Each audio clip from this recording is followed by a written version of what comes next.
Bueno, nuevamente mis saludos y bienvenida a todos los participantes de esta clase de estabilidad 3 del día de hoy, donde vamos a continuar estudiando el método de la rigidez.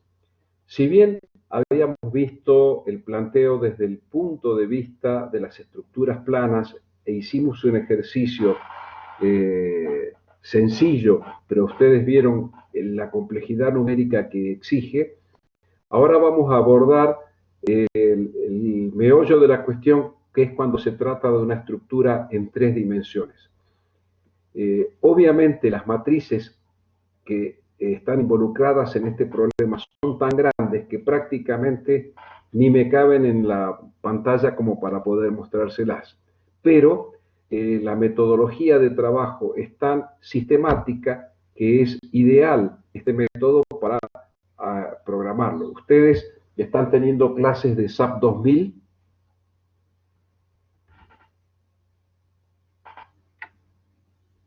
Con el ingeniero Astorga están viendo el tema. ¿Todavía no? Ah, perfecto, bien. Entonces, esto les va a servir para entender cuál es la metodología de trabajo cuando abordan un programa de cálculo. Perfecto. Bien.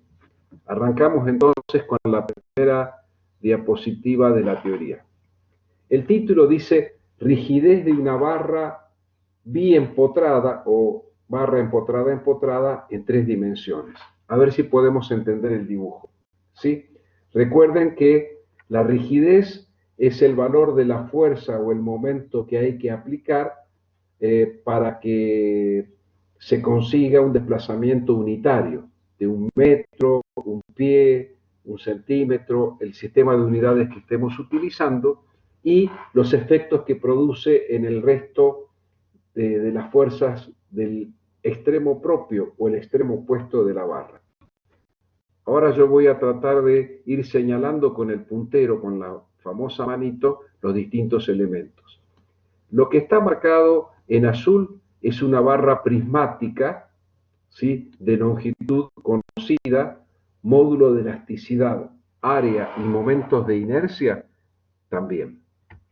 Se supone que el material es homogéneo en todo el cuerpo y que las secciones, los momentos de inercia, permanecen constantes a lo largo de toda esta barra. Si la barra cambiara de sección, lo que hay que hacer es establecer un nudo en el punto donde se produce el cambio de sección y definir otra barra que está a continuación de la barra dada. ¿Se entiende, no es cierto?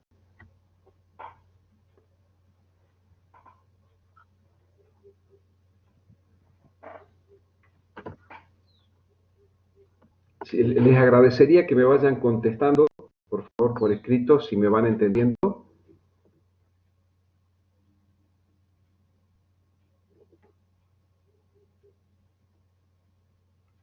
Ok.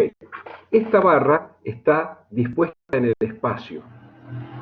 Su eje principal está dibujado en la dirección del eje de las X.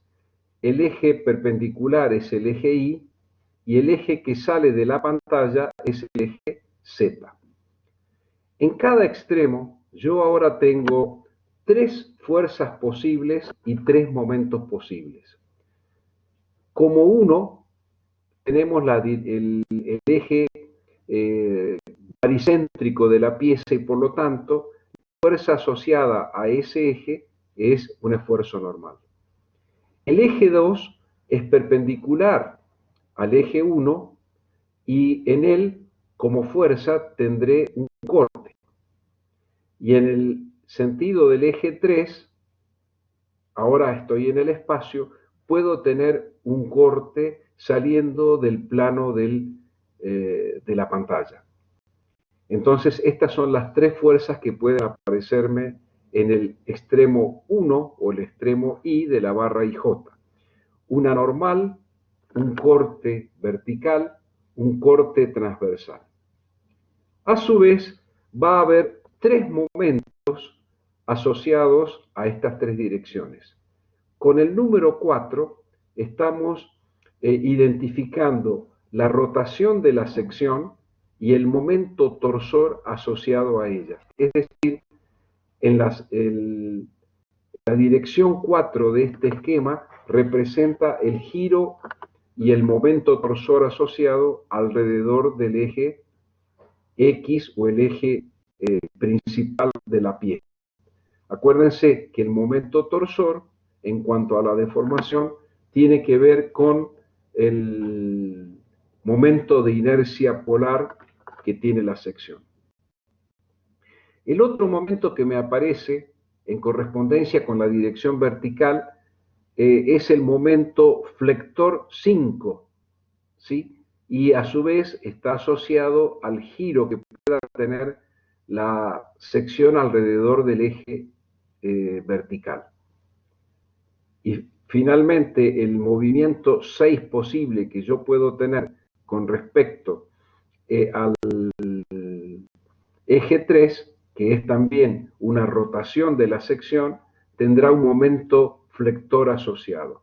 Repitiendo, tengo normal y torsión, corte y momento flector, corte y momento flector. Una normal, dos cortes, dos flectores y un torsor a la izquierda, asociados a acortamiento o alargamiento en la dirección 1, distorsión angular en el sentido 2, distorsión angular en el sentido 3, rotación alrededor del eje 1 o torsión de la sección y giro de la sección alrededor del eje 2 y alrededor del eje 3. Hasta ahí se entendió cuáles son los 6 movimientos o grados de libertad que tengo en la primera sección y las fuerzas asociadas a ellos. Bien, vamos ahora al otro extremo. En la dirección longitudinal de la barra tendré el esfuerzo normal en la sección de la derecha, que se llamará 7 el eje y la fuerza 7 la normal en esa cara. En la dirección 8, perpendicular a la 7, tengo una fuerza de corte. En la dirección 9, perpendicular a ambas, a 7 y a 8, tendré un corte en la dirección de Z. A su vez, vuelvo a tener un momento torsor identificado con el subíndice 10 y una rotación alrededor del eje de las X. Tendré un momento flector alrededor del eje de las y un momento flector alrededor del eje de las Z. Como ven, entonces tengo un normal, dos, tres,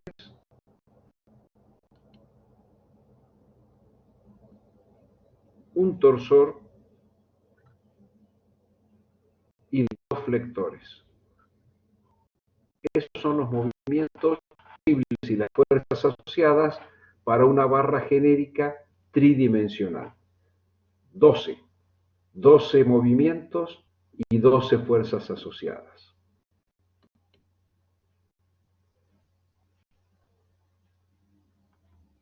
Entonces, ¿cómo sería la matriz de rigidez que yo tengo en correspondencia con una barra de 3 dimensiones? Primero, vamos a indicar nada más que la tercera, perdón, la mitad de la matriz de la diagonal para abajo. Yo tengo simetría hacia la derecha, hacia el vértice superior derecho. Por lo tanto, estamos indicando nada más que esto. Bien, ¿qué es cada fila? Recuerden, es el esfuerzo N, el momento flector alrededor del eje Z, el momento flector alrededor del eje Y, el momento torsor, el corte alrededor del eje Y, el corte alrededor del eje Z. ¿Sí? Entonces, fíjense, yo tengo en cada extremo 1, 2, 3, 4, 5 y 6 filas que representan los valores de cada una de las cargas en correspondencia con las deformaciones unitarias que estarían determinadas por las columnas. En este caso, en la primera columna, yo tengo cuál es la acción sobre normal, corte, momento, torsor, momentos flectores en el extremo izquierdo y normal, momentos flectores, momentos torsores y cortes que tengo provocados por ese acortamiento o alargamiento del extremo 1. Y lo mismo me pasa con la columna 2, con la columna 3, con la columna 4, con la columna 5. Acuérdense, en la primera columna yo tengo el desplazamiento en la dirección 1. En la columna 2 tengo el desplazamiento en la dirección 2, que era el eje vertical. En la columna 3 tengo el desplazamiento perpendicular al plano de la pantalla. En la columna 4 tendría el giro alrededor del eje longitudinal de la barra, estoy admitiendo que es factible la torsión. En la quinta columna estoy viendo los efectos que me provoca en cada una de las 12 fuerzas participantes, una rotación alrededor del eje Y y otra rotación alrededor del eje Z. Estos son giros de las secciones y el cuarto era la rotación de la sección. ¿Se entienden entonces más o menos estos 4 elementos? Fíjense la cantidad de ceros que hay en esta primera parte de la ecuación, en esta primera parte de la matriz. Casi hay efectos muy bajos o incidencias muy bajas de lo que pasa a la izquierda cuando yo tengo movimientos unitarios en cada una de las 6 direcciones. ¿Sí? ¿Qué es lo que tengo en la parte de abajo de la columna? Los valores de las fuerzas, normal, corte en la dirección Y, corte en la dirección Z, momentos torsor y momentos flectores, provocados por los desplazamientos unitarios de la izquierda. Es decir, este cuarto de la matriz son los efectos a la derecha, provocados por los desplazamientos unitarios a la izquierda. En este segundo cuadrante yo tendría los valores de las fuerzas en el extremo izquierdo provocados por los desplazamientos que estarían indicados en la parte superior de la parte derecha. Y en el cuarto cuadrante tendría las fuerzas en el extremo derecho originadas por los desplazamientos en el extremo derecho. Es decir, esto se llama A, por ejemplo, y tiene un extremo 1 y un extremo 2. Este cuarto para nosotros sería K11, este sería K22. En cambio, este cuarto sería K12, fuerzas en el extremo 1 provocadas por los desplazamientos en 2, y esto sería el K21, las fuerzas en el extremo 2 provocados por los desplazamientos en el extremo 1, ¿sí? O sea, esto es una realización de lo que habíamos visto para el plano, nada más que como ustedes aprecian, en vez de ser una matriz de 6 por 6, es una matriz de 12 por 12. O sea, un solo elemento de la estructura tridimensional tiene 144 valores a ser calculados. Muchos de ellos son ceros, pero hay que calcular, ¿de acuerdo? Hasta aquí se entendió lo que representa esta matriz de rigidez en ejes locales de la barra 3D. Francesco, que sí. Gustavo también. Los otros 10, ¿entendido? Ok. Bien. Entonces, ¿se acuerdan que la matriz de rigidez que habíamos definido en la diapositiva anterior eran los valores de las fuerzas a la izquierda y a la derecha en ejes locales. Pero yo muchas veces tengo que transformar de ejes locales a ejes globales o de ejes globales a ejes locales. Entonces, si ustedes se imaginan que una pieza está en el espacio, los ejes pueden rotar con respecto al eje X, con respecto al eje Y con respecto al eje Z. Imagínense ustedes ahora que X', Y' y Z' son los ejes de la barra medidos en coordenadas locales. Y llamemos X, Y y Z al sistema de ejes coordenados globales, X, Y, Z. Entonces, si nosotros llamamos L1 al coseno que forma la proyección del eje X, es decir, el eje X local respecto del eje X global, L2 al ángulo formado entre el eje Y' y el eje X global. L3 llamamos al ángulo que forma el eje Z' con respecto al eje X global, y así sucesivamente. Es decir, si estos son los cosenos directores representativos del vector de posicionamiento de la barra 3D en el espacio, llamamos matriz L, matriz de transformación, a los tres primeros cosenos, L1, L2 y L3, los tres segundos cosenos, M1, M2 y M3, y los tres siguientes cosenos directores, N1, N2 y N3. Si ustedes recuerdan cuál era la matriz de transformación de ejes locales a globales o de globales a locales en un elemento plano, si les traigo a la memoria que ahí aparecían cosenos, senos, valores 0, 0 y el valor 1.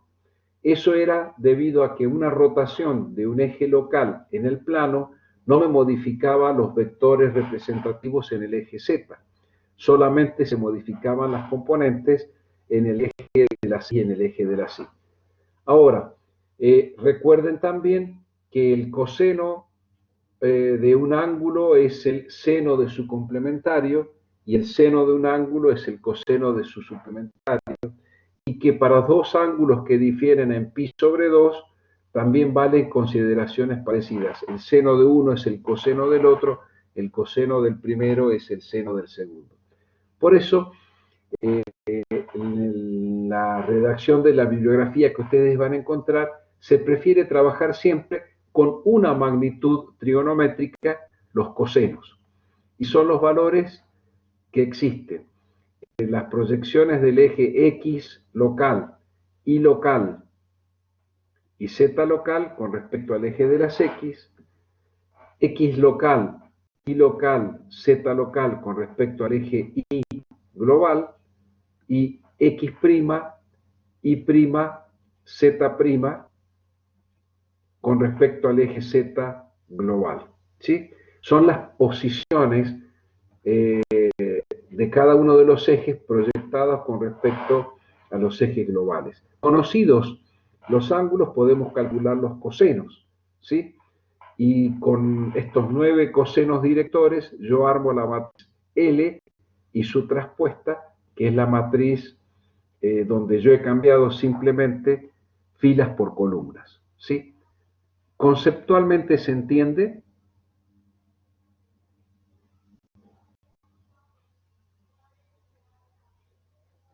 Perfecto. Y ustedes podrían preguntarse cómo hace un programa o un software de cálculo de estructuras para poder evaluar estos cosenos directores. Muy sencillo, porque cada barra tiene un origen y un extremo, cuyas coordenadas X y Z del origen, X y Z del final, son conocidas. Y entonces, con esas coordenadas y simplemente aplicando el teorema de Pitágoras cuantas veces haga falta, uno puede conseguir los catetos adyacentes y los catetos opuestos, las hipotenusas, y con esos elementos calcular los cosenos, ¿sí? Es decir, simplemente con el dato de las coordenadas del nudo origen y del nudo extremo medidas en coordenadas globales por teorema de Pitágoras y aplicación de la definición del coseno, se puede encontrar perfectamente el valor de cada uno de estos cosenos. No hay magia, no es complejo. Obviamente, si ustedes tienen que hacer esto para cada barra, es un trabajo importante. Un programa de software común hace miles de operaciones algebraicas por segundo y por lo tanto uno consigue el resultado prácticamente de inmediato.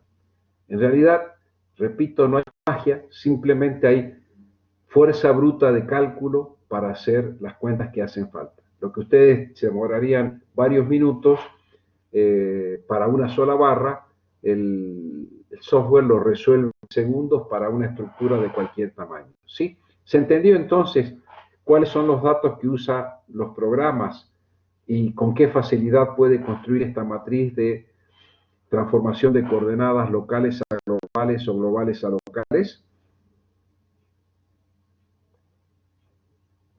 Bien, perfecto. Les doy mi palabra, no le vamos a pedir que hagan esto en un práctico. Simplemente tienen que entender cuál es el concepto que está involucrado y lo sencillo que es la idea en cuanto a que yo dispongo de una herramienta que me permite hacer miles de cálculos por segundo. Entonces, esto no es complejo de hacerlo numéricamente con la herramienta adecuada.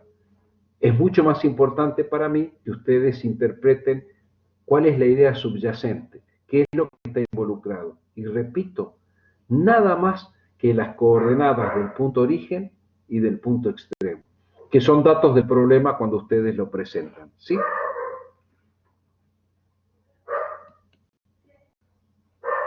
Bien. ¿Se acuerdan también que en las clases anteriores llamábamos con el supraíndice prima aquello que estaba expresado en coordenadas locales y sin subíndice lo que estaba indicado en coordenadas globales? ¿Recuerdan eso? Esa nomenclatura que estábamos usando nosotros. Bien. Si tenemos eso en mente, imaginemos que en una barra cualquiera, tridimensional en el espacio, yo conozco las fuerzas normales de corte y de momento que puedo tener en cualquiera de las condiciones en el espacio. Repito, expresadas en coordenadas globales, ¿sí? No locales, globales. Acá debería decir Px, es un error esto, Px, Pi, Pz.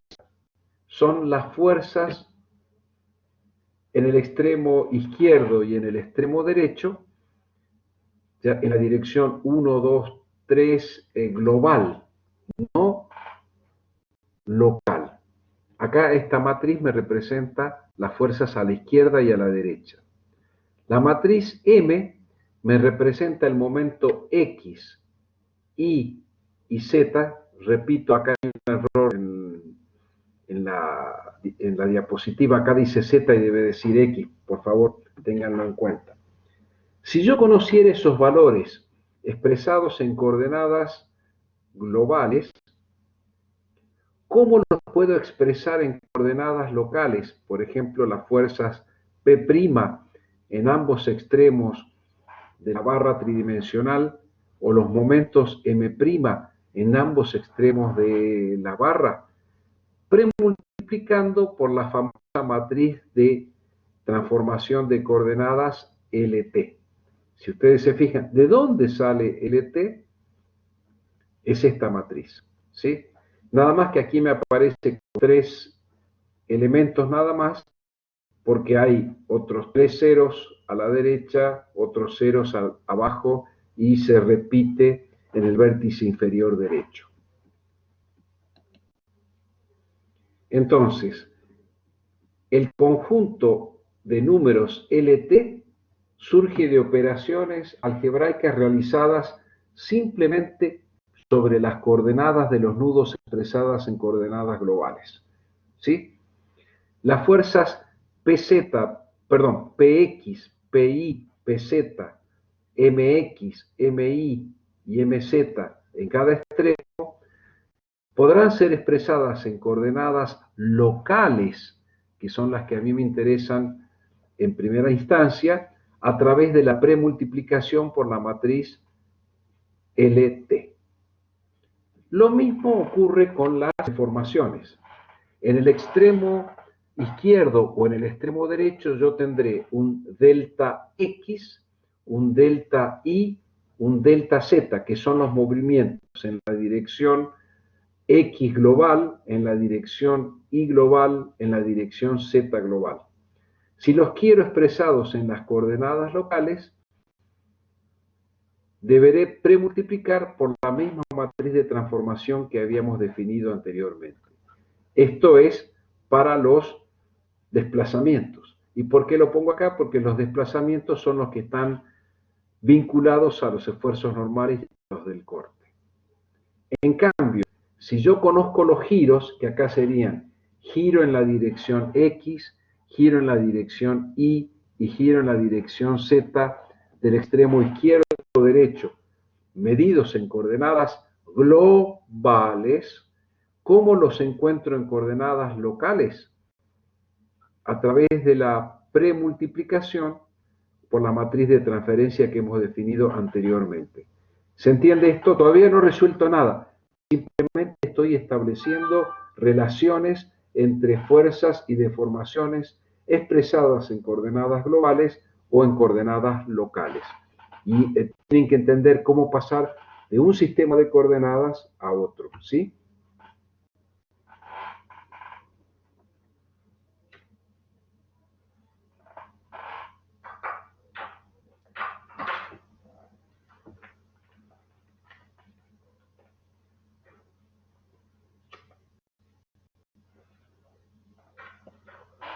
Bien, seguimos entonces.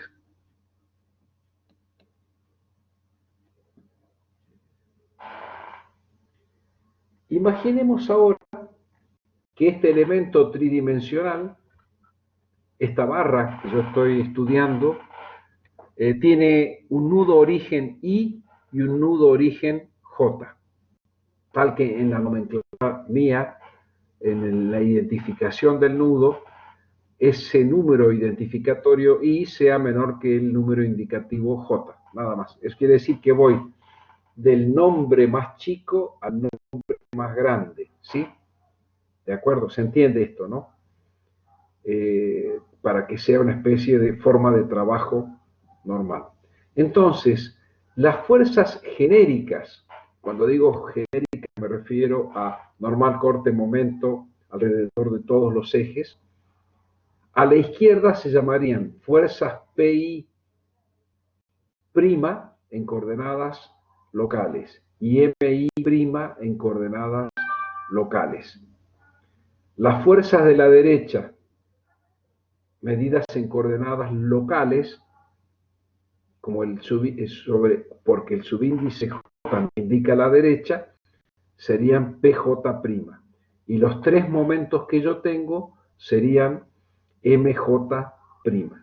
Y yo digo que este vector, que esta matriz columna que te estoy señalando, tiene 12 por 1. Y acá yo veo 4. ¿Por qué es esto que yo digo que este tiene un tamaño o una dimensión de 12 por 1? ¿Quién me puede decir?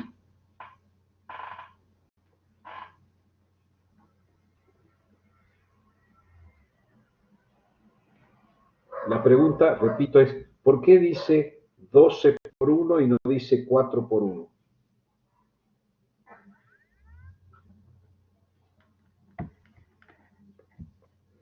Correcto, Francesco, correcto, Facundo. Hay 3 fuerzas y 3 momentos en cada extremo. Entonces, en el extremo I tengo 3 fuerzas, 3 momentos. En el extremo J tengo 3 fuerzas, 3 momentos. 3 por 4, 12.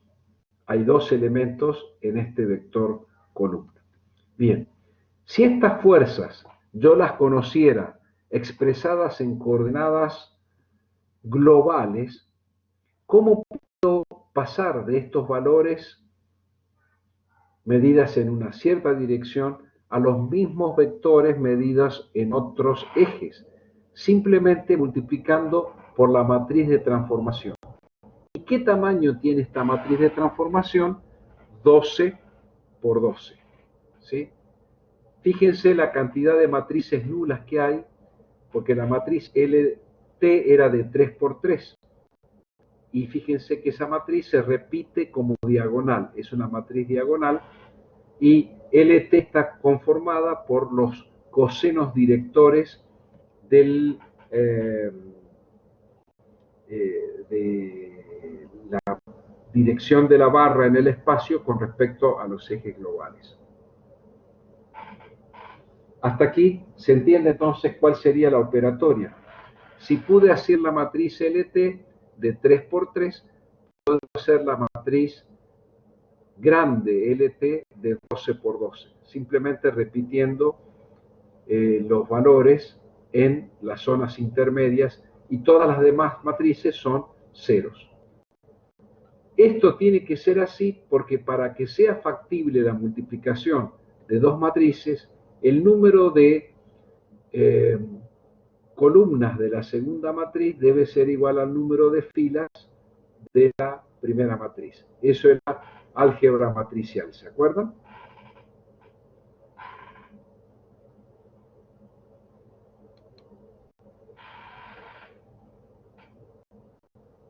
Bien, entonces vamos a imaginarnos ahora qué es lo que hace el programa de computación, el software que estemos usando naturalmente, para armar la matriz de rigidez, pero en coordenadas globales, que son las que me interesan, para poder hacer el planteo del equilibrio. ¿Sí se acuerdan? La ecuación general era P igual a K ensamblada por delta medido en coordenadas globales. Entonces, para poder establecer ese sistema de ecuaciones, necesito entenderlo a nivel de un ejemplo pequeño, ¿sí? ¿Se ve con claridad las letras y números de este dibujo?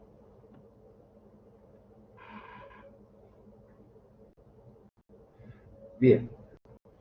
Se trata de una estructura que tiene 6 nudos.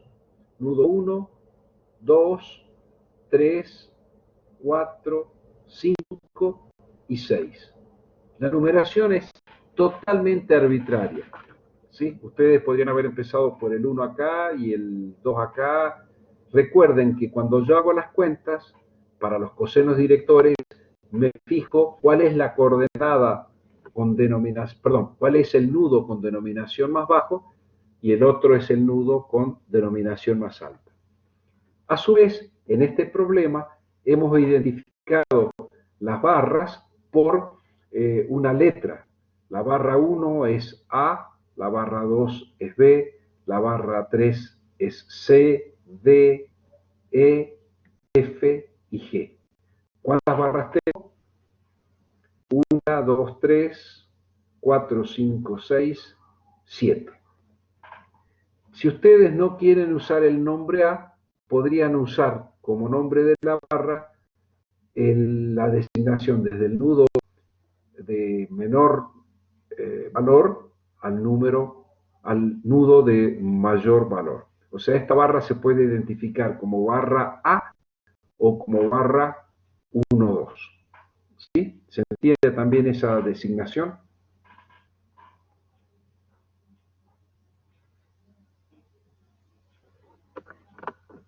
Ok. A su vez, esta estructura de 6 nudos y 7 barras tiene vínculos a tierra que son, en este caso, los nudos 1 y 6, que están representando botamientos perfectos. Quiere decir que el nudo 1 no va a tener ningún desplazamiento de los 6 posibles en el espacio, como tampoco los tendrá el nudo 6. ¿Sí? Yo tengo 6 desplazamientos posibles de cada nudo. Movimientos en la dirección X, Y, Z globales y giros en la dirección X, Y y Z globales. A su vez, la estructura está solicitada en este caso por un conjunto de cargas. Esto es meramente representativo. En el nudo 2 tengo una carga genérica 2, en el nudo 3 una carga genérica 3, en el nudo 4 está P4, en el nudo 5 está P5. ¿De acuerdo? Bien. Imaginemos ahora que estamos estudiando el nudo 2 y lo separamos y vemos cuáles son las barras que concurren a él. Fíjense, las 3 barras A, B y C tienen un nudo 2, que es el mismo para las 3, del cual parten, y esta barra es aquella con un extremo 1, esta tiene un extremo 3 y este es un extremo 5. Bien, entonces, en este nudo genérico yo tendré un conjunto de fuerzas que son las actuantes en el nudo 2 que van a la barra A, las actuantes en el nudo 2 que van a la barra B y las actuantes en el nudo 2 que van a la barra C. Esto es lo que representa el dibujito. Lo que vamos a tratar de hacer es ver cómo representar matricialmente las relaciones entre estas fuerzas y los desplazamientos posibles en este nudo.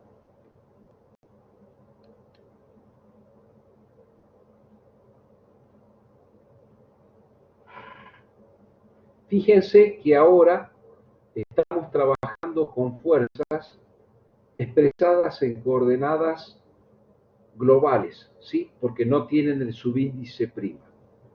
¿Qué es P1A?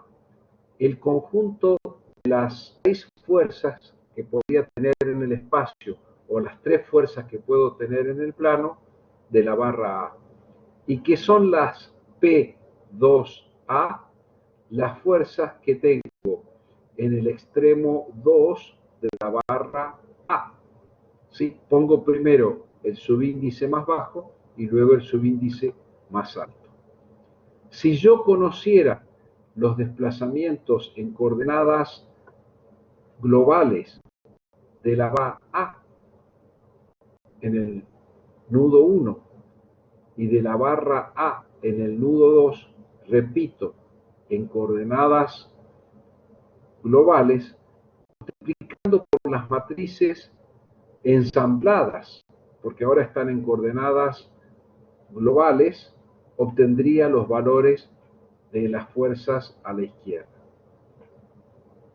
Si usamos la definición de multiplicación, las fuerzas en la barra A extremo 2 son iguales a las deformaciones en el extremo 1 de la barra A multiplicada por la matriz de Riggs ensamblada 2,1 supra A, más las deformaciones que el nudo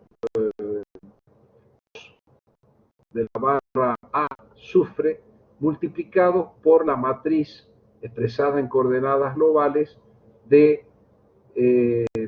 las fuerzas en el extremo 2 provocadas por esas deformaciones 2 para la barra A. Esto es genérico, repito, para la barra llamada A o barra 1, 2. ¿Se entendió entonces cuál es esta idea? Simplemente he hecho la multiplicación. La primera matriz de 6 elementos sería esto por esto más esto por esto. ¿De acuerdo? Bien. Y si estoy hablando de esta matriz, que es la que está representada acá, sería esta matriz K21 supra A por la deformación delta 1 supra A más la matriz K22 supra A en coordenadas globales multiplicada por el desplazamiento delta 2 supra A en coordenadas globales. Lo mismo se puede hacer para evaluar lo que pasa en otras dos barras, en este caso las otras que concurren al nudo 2 son la barra B, identificada con los extremos 2 y 3, y acá me pregunto, ¿cuáles son las P2 supra B? El primer subíndice, y será el producto de esta fila por esta columna. Entonces tengo dos matrices sumando. Y lo mismo pasa para la barra C, identificada con los nudos 2 y 5. Entonces me voy a lo que pasa en el nudo 2 de la barra C y tendría que multiplicar este primer elemento por este primer elemento más este primer elemento por este primer elemento. Recuerden que estoy haciendo multiplicación y suma de matrices, de números. La K22, la K25, la P2C son matrices de un cierto tamaño. ¿Se ha entendido hasta acá, chicos?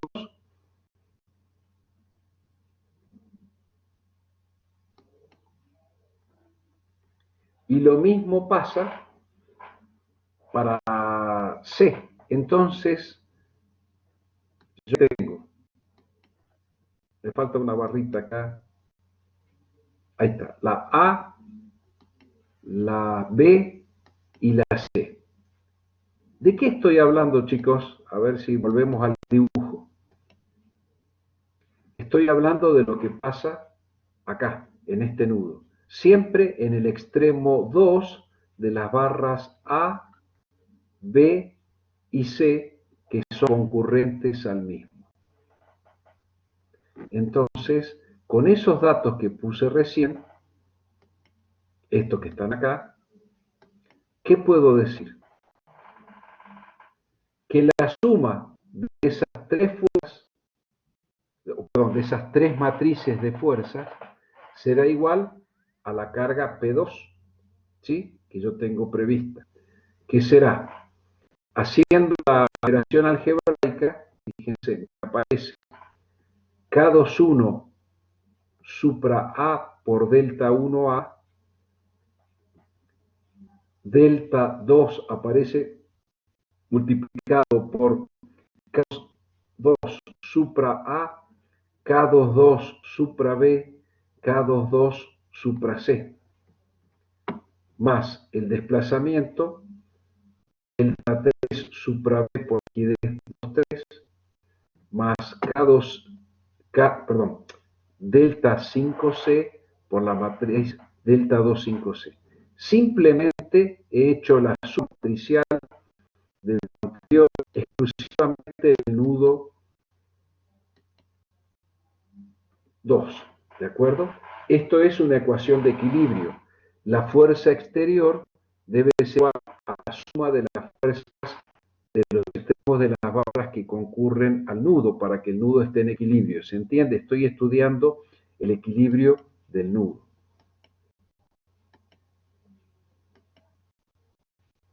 Entonces, ¿a qué llamamos P sub 2? Al vector de fuerzas, fuerzas generales, momentos, cortes, torsores, flectores, que está asociado al nudo 2. y delta 1, 2, 3, etcétera, son los movimientos en coordenadas globales asociados a los nudos 1, 2, 3, 5, que físicamente están ligados con el nudo 2. A ver si quedó claro lo que dije. Fíjense de vuelta en el dibujo original. Al nudo 2 concurren 3 barras y que esos nudos tendrán, perdón, esas barras tendrán un momento, en el extremo 2, pero también tendrán deformaciones asociadas de los extremos opuestos. Y fíjense que las deformaciones posibles del nudo 4 y del nudo 6, en el nudo 6 yo ya sé que son 0, no intervienen en la ecuación de equilibrio que estoy planteando, porque a la barra, perdón, al nudo 2 concurren 3 barras que tienen 3 extremos opuestos.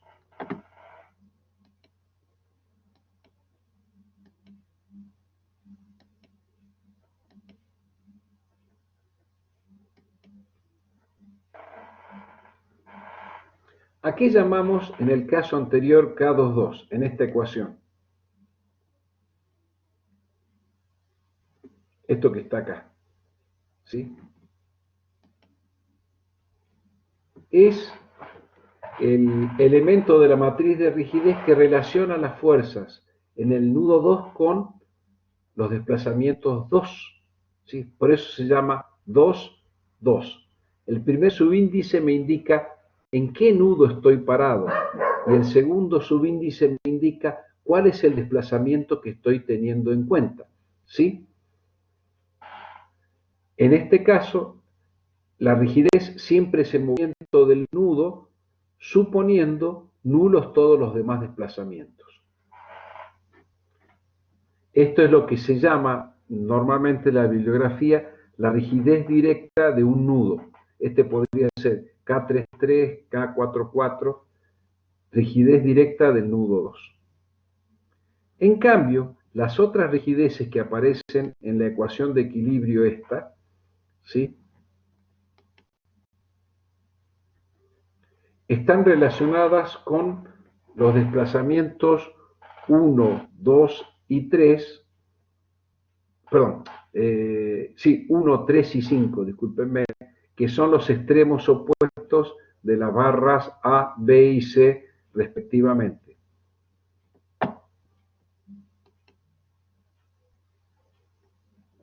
Entonces, ¿qué me permite esto? Decir que un elemento de la matriz de rigidez de la estructura, ensamblada en coordenadas globales, se compone de un elemento de la diagonal KNN, N es el nombre del nudo, que tiene tantos sumandos como barras concurran al nudo asociado a la fila o a la columna, ¿sí? Entonces, la matriz KNN tiene suma de matrices de rigidez. Y los elementos que no pertenecen a la diagonal principal tendrán un solo sumando si existe unión física real entre los nodos asociados a la fila y a la columna de la que se trate. Y si no existe unión física, los elementos serán ceros. Traducido al castellano, fíjense, acá estamos diciendo, esta es una matriz de rigidez expresada en coordenadas, pregunto, ¿globales o locales?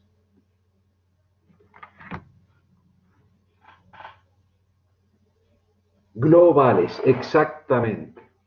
¿Por qué? Porque los desplazamientos 1, 2, 3, 4 y 5 están medidos en coordenadas globales y las fuerzas 1, 2, 3, 4, 5 y 6 están expresados en coordenadas globales también. Una pequeña trampa. En esta descripción de fuerzas, que en el plano son 3 y en el espacio son 6, acá hemos hecho una picardía.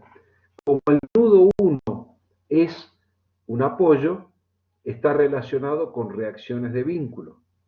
En cambio, el nudo 6, que también está identificado con una R, responde a las reacciones de vínculo que tengo en el otro apoyo. Mientras que las fuerzas en los nudos 2, 3, 4 y 5 están asociadas a nudos que se pueden mover. ¿Se entiende eso? ¿Sí? R1 y R6 son reacciones de vínculo porque son nudos que están en conexión con el elemento suelo, con el receptor final de la carga. Mientras que las cargas P2, P3, P4 y P5 están asociadas a nudos que pueden moverse en el espacio o en el plano. ¿Sí? ¿Se entiende esto? ¿Y de qué se trata lo que aparece acá? Es que decíamos que cuando yo tenga intersección de barras que concurren a un nudo propio, me aparecerán unas matrices de rigidez que tienen el mismo subíndice. 2,2, 2,2, 2,2. 3,3, 3,3, 3,3. 4,4, 4,4, 4,4 y 5,5, 5,5, 5,5. ¿Por qué? Porque son los nudos en los cuales yo puedo tener desplazamientos.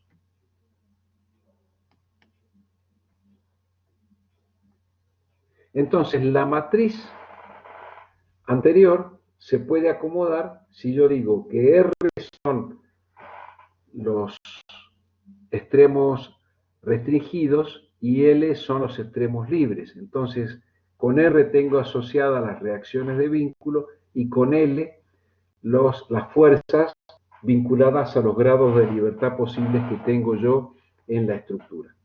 Entonces, si yo lo acomodo un poquitito, puedo decir, las fuerzas en los nudos libres, ¿sí? Y las fuerzas en los nudos restringidos serán iguales a una matriz que vincule nudos libres, nudos restringidos y nudos restringidos, multiplicado por las deformaciones de los nudos libres y las deformaciones de nudos restringidos. ¿Sí? Entonces, yo tengo un conjunto de ecuaciones con una cierta cantidad de incógnitas. En la clase pasada, cuando vimos el ejemplo, dijimos que aquellas filas que están asociadas con desplazamientos conocidos, por ejemplo, si es un empotramiento, hay dos desplazamientos nulos, tres desplazamientos nulos y tres giros nulos, y si estoy en el plano tengo dos desplazamientos nulos y un giro nulo, esas filas no forman parte del problema, se anulan los productos. Y me queda entonces un sistema de tantas ecuaciones como incógnitas de desplazamiento tiene el problema. ¿Sí? Entonces la clase pasada lo habíamos dicho y ahora lo estamos reforzando. Pero esta forma de trabajar, que es una alternativa, podemos usarla, pero nos conviene trabajar con esto. Porque en este caso yo sé que si 1 es un apoyo empotrado como 6, todas las deformaciones de 1 y de 6 son ceros. Entonces, mi problema se reduciría a resolver el sistema de ecuaciones generados por el producto de la matriz que está marcada con línea de puntos por la matriz delta 2, 3, 4 y 5.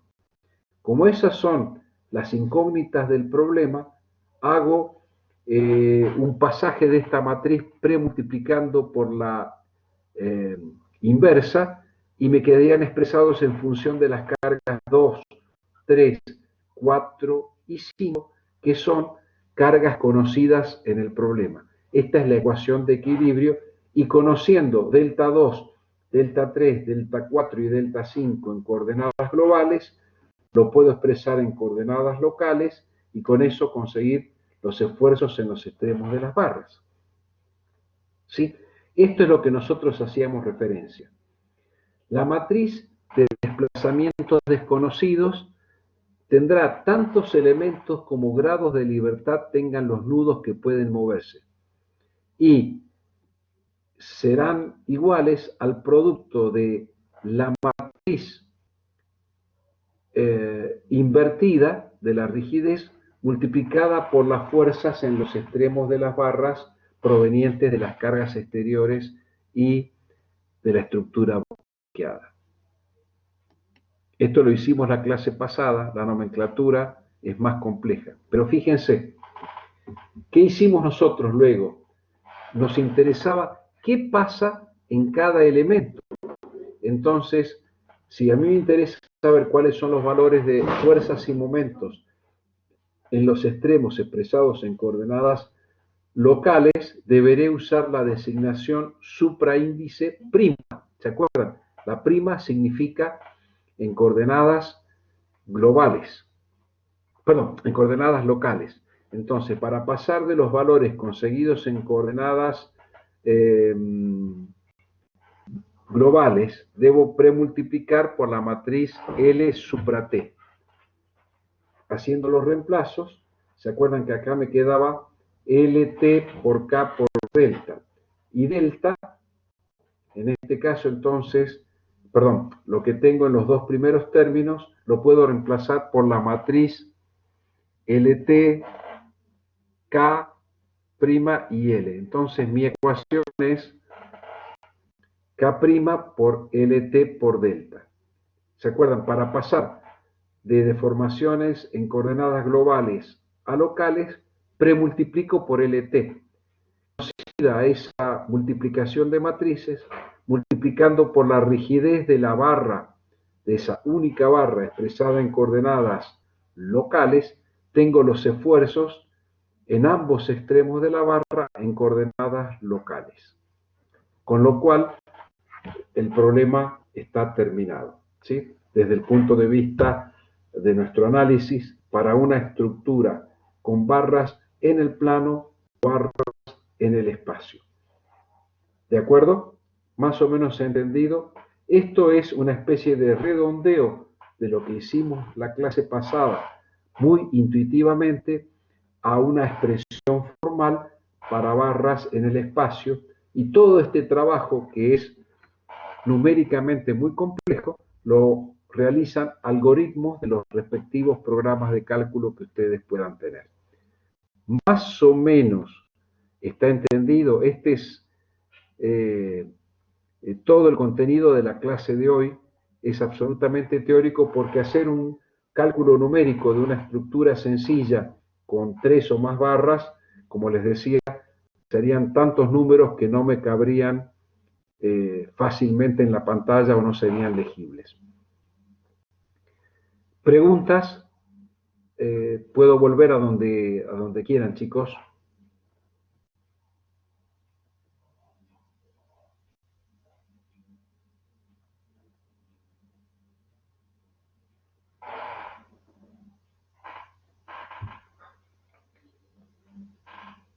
Bien, Gustavo manifiesta que entendió lo mismo. ¿Cómo deben encarar, chicos, el estudio de esto dentro de la materia? A mí me interesa que entiendan conceptualmente cómo se arman las distintas matrices, cómo llegan a esto, porque la pregunta que yo hago en el final es cómo opera el método directo de la rigidez en estructuras planas o espaciales. Y ustedes tienen que poder expresármelo muy sencillamente, como lo hemos ido contando acá. Obviamente ustedes lo harán bastante más rápido porque ya el tema lo van a conocer. Pero la clave del día de hoy es recordar que los cosenos directores son los que me van a armar las matrices de transformación de coordenadas.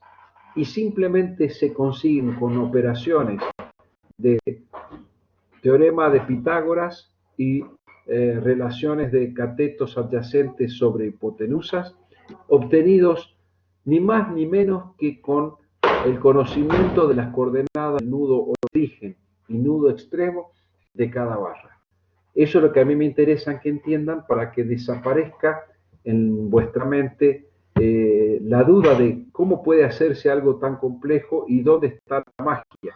Repito, no hay magia.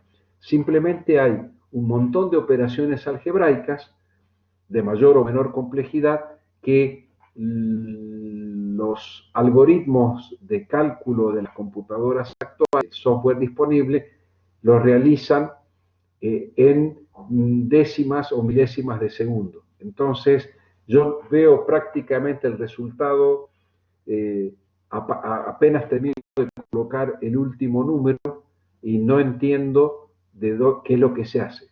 Yo lo que les voy a preguntar en el examen es esta sucesión de pasos y qué significa cada matriz y cómo puede conseguirse. Obviamente, acordarse de la matriz de rigidez de una barra empotrada en el plano o en el espacio implicaría acordarse de un montón de números. Pero lo que a mí me interesa es que ustedes me expliquen cuáles son los elementos que ustedes usan para poder calcularlos. ¿Sí? Si volvemos un ratito a la matriz de rigidez de la barra expresada en coordenadas locales,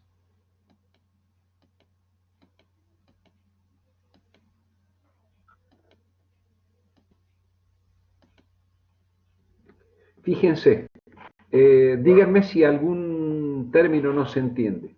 ¿Qué es E?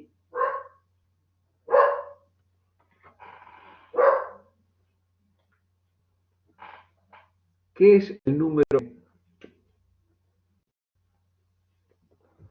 Respuesta correcta de Francesco. Es el módulo de elasticidad del material que constituye la barra bajo estudio. ¿Sí?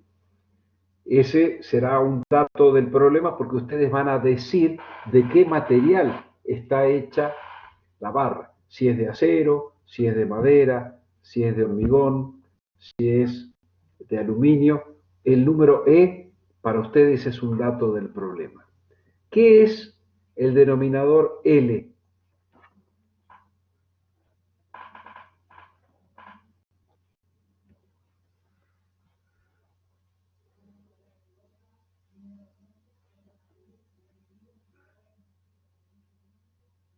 Es la longitud de la barra, perfecto.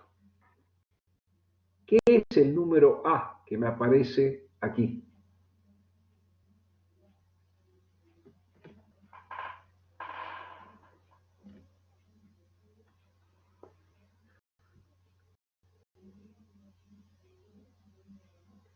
El área de la sección transversal, perfecto. O sea que ustedes me dicen, ¿y de dónde saco el dato del área? Recuerden que las estructuras hiperestáticas deben estar predimensionadas. ¿Sí? Yo no necesito estos datos si la estructura fuera isostática, pero si la estructura es hiperestática, debo conocer las dimensiones de las piezas constituyentes. ¿Sí? ¿Está claro? Bien. ¿Qué será en este otro miembro IZ?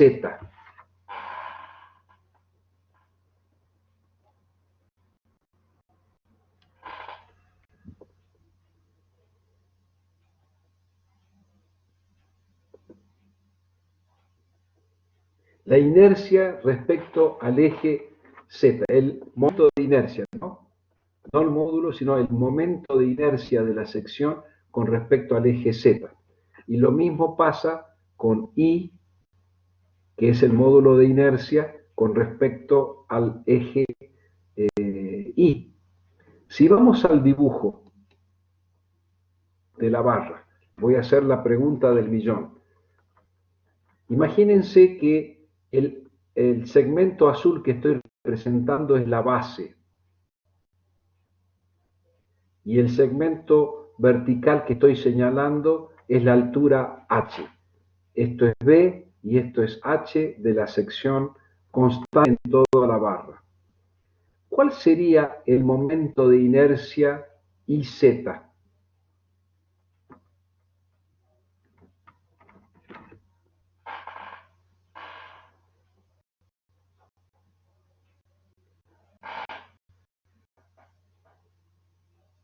Repito, conozco B, conozco H. ¿Cuál sería el momento de inercia con respecto al eje Z que sale del plano de la pantalla?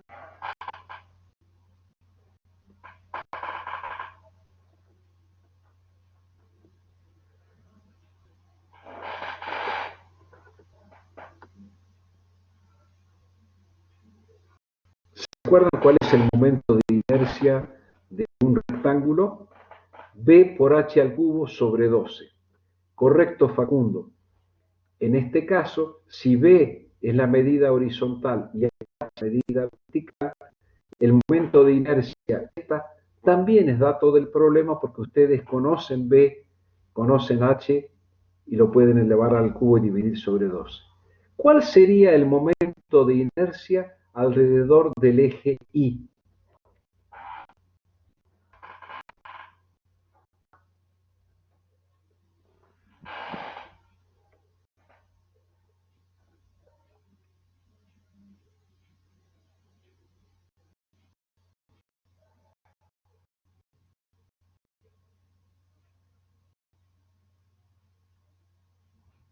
Repito la pregunta. ¿Cuál sería el momento de inercia alrededor del eje Y, que es el eje vertical? Si conozco B y conozco H. H por B elevado al cubo sobre 12.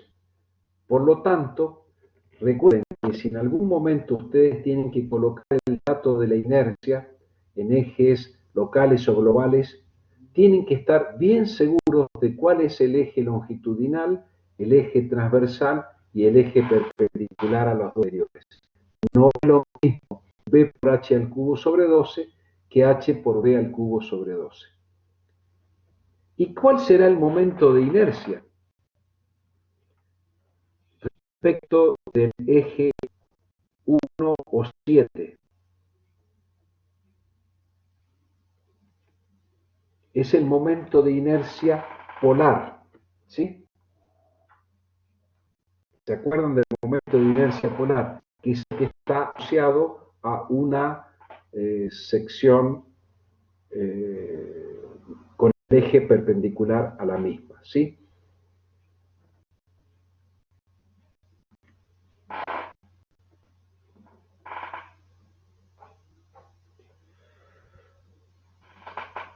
Como pregunta entonces para la clase que viene, queda esto.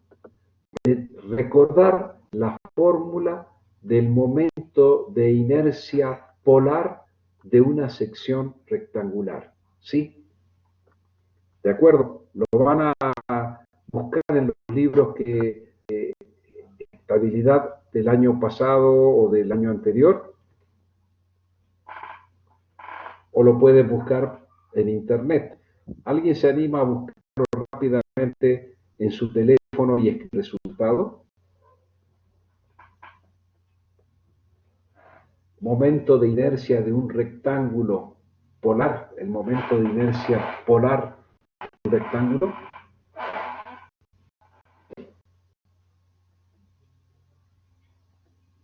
Escucho todos los dedos de ustedes sobre la pantalla de los respectivos teléfonos. ¿Sí? A ver, B por D a la cuarta sobre 64. No, no, no es la suma de IX e Y. No, no, no es la suma.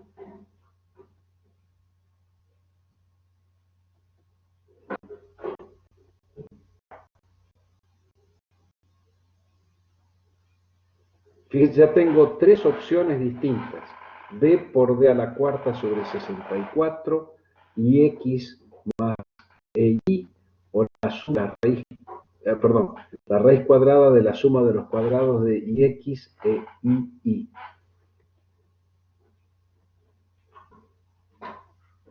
Como tengo tres respuestas diferentes, espero que para la próxima clase lo averigüen y me lo dicen, ¿sí?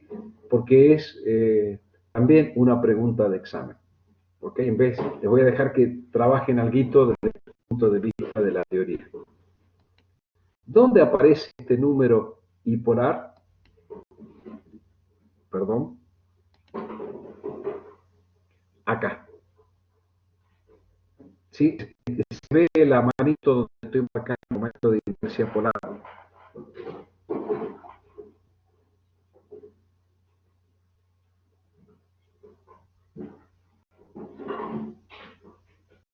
Bien.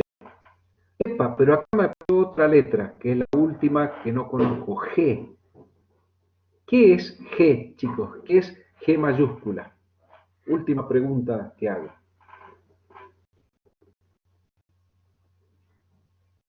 ¿Qué es G mayúscula?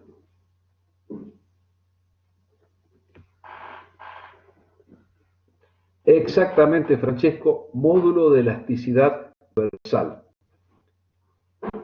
¿Y hay alguna manera de establecer una relación entre el módulo de elasticidad transversal G y el módulo de elasticidad transversal I? Perdón, el módulo de elasticidad longitudinal I, sí, que es a través del coeficiente de Poisson. ¿Se acuerdan ahora?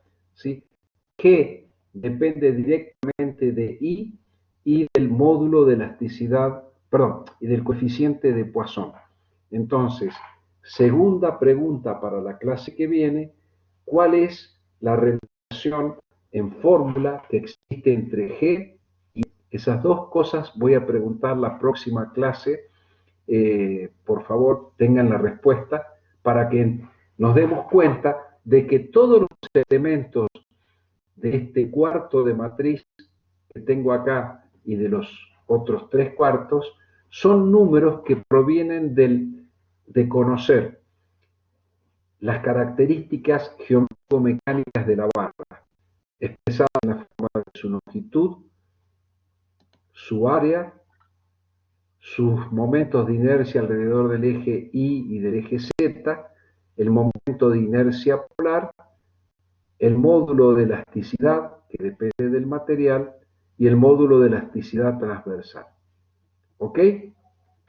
Bueno, chicos, los debo haber dejado exhaustos con tanto conocimiento que he pretendido que tomen. ¿Sí? ¿Está clara las preguntas que me tienen que traer contestadas a la próxima clase? Bien, perfecto. Bueno. Bien, bien, acá ya Jasle ya la contestó. Fíjense, G es igual a E sobre, a ver si puedo ver el chat, sobre 2, el denominador es 2 por 1 más B. Esta B es el coeficiente Poisson, ¿sí? Coeficiente Poisson. Esto, ¿saben cómo se pronuncia en griego? No es mu, es mu. Es como si fuera una U francesa, ¿sí? No importa, no, pero sí saber que es lo que nosotros llamamos normalmente mu, y es mu el nombre en griego. Bien, entonces ya una de las preguntas está contestada. Y ustedes me dicen, ¿y cómo sé cuál vale mu? Porque ustedes dicen, si estoy trabajando con acero, mu vale tanto. Si estoy trabajando con madera, mu vale tanto. Y si estoy trabajando con hormigón armado, mu vale tanto. Por lo tanto, si yo sé el material, conozco E, conozco mu o mu y puedo conocer el valor de G. Todos estos datos forman parte de la información que ustedes tienen que dar al principio del problema. Si no los tienen, deben asumirlos, deben predimensionar y deben elegir un material constituyente. ¿Está claro, chicos? Espero no haber sido extremadamente aburrido, pero bueno, esto forma parte del conjunto de conocimientos que ustedes tienen que tener para interpretar la operatoria, ¿sí? Después van a ver ustedes que la mayoría de los software disponibles de cálculo me piden algunos cuantos datos y los otros los calcula automáticamente, ¿sí? Por ejemplo, la longitud de las barras se calcula a partir de las diferencias de las coordenadas x, y, z entre los nudos elevadas al cuadrado, todas sumadas raíz cuadrada, que es el teorema de Pitágoras en el espacio. ¿sí? Bueno, chicos, por mi parte no tengo nada más para agregar a la clase de hoy, pedirles que busquen estas informaciones. Recuerden, ahora las preguntas son las siguientes. ¿Cuál es el momento de inercia polar de una sección rectangular? ¿Y cuánto vale el coeficiente mu para el acero, el hormigón armado y la madera? Si no tiene más nada para consultarme, detenemos la grabación y damos entonces la posibilidad de que ustedes se desconecten. Subo ya mismo los PDF y la bibliografía. Óptimo, gracias Juan Pablo, gracias Facundo, gracias Gustavo. Nos vemos, Dios mediante, en la teoría del próximo miércoles, chicos. Gracias por su atención y mucho éxito a aquellos que rindan algún examen especial. Nos vemos, chicos.